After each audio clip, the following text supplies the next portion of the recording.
Assalomu alaykum Qo'shko'pir tumani aholisi va yurtdoshlar. Avvalo siz azizlarga muhtaram prezidentimiz tomonidan ilgari surilgan tashabbuslar, mahallalarda xavfsiz va osoyishta muhitni ta'minlash, jinoyatchilikni oldini olish, fuqarolarning huquq va manfaatlarini himoya qilish borasidagi vazifalarning amalda bajarilishi bizning kundalik faoliyatimizning ustuvor yo'nalishi ekanligini alohida ta'kidlamoqchiman.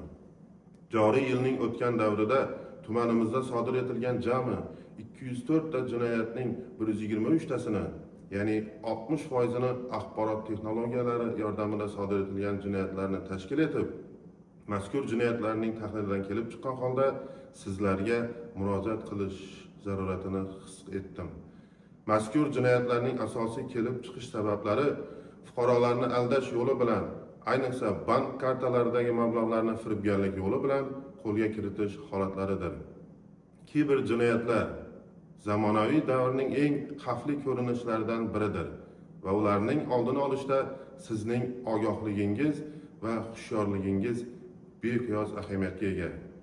Quyidagi ayrim firibgarlik usullari haqida ogohlantirib o'tmoqchiman. O'zini bank xodimi deb tanishtiradigan shaxslar noma'lum raqamdan qo'ng'iroq qilib, sizga imtiyozli kredit, fond mablag'i yoki pensiya tayinlash haqidagi yolg'on va'dalar sizning shaxsiy ma'lumotlaringizni so'rashlari mumkin. Unutmang, hech qachon telefon orqali pasport raqami, plastik karta ma'lumotlari yoki yuz tasviringizni hech kimga yubormang. Bu firibgarlik.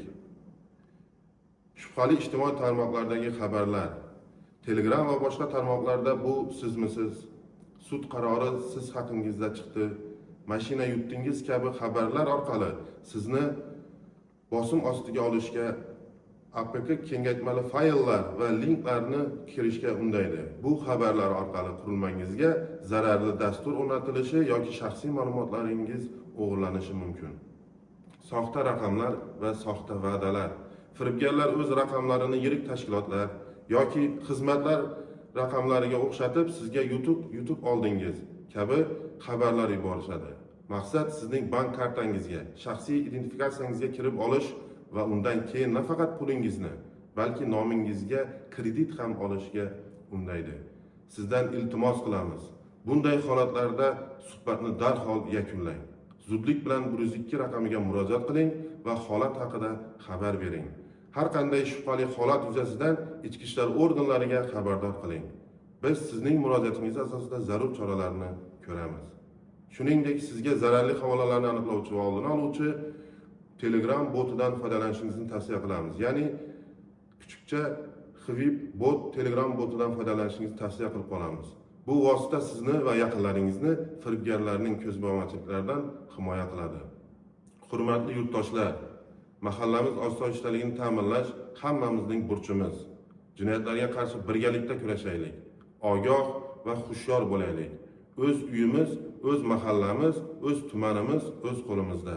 O'zingizni, uyingizni, oilangizni va yurtimiz kelajagini ehtiyot qiling.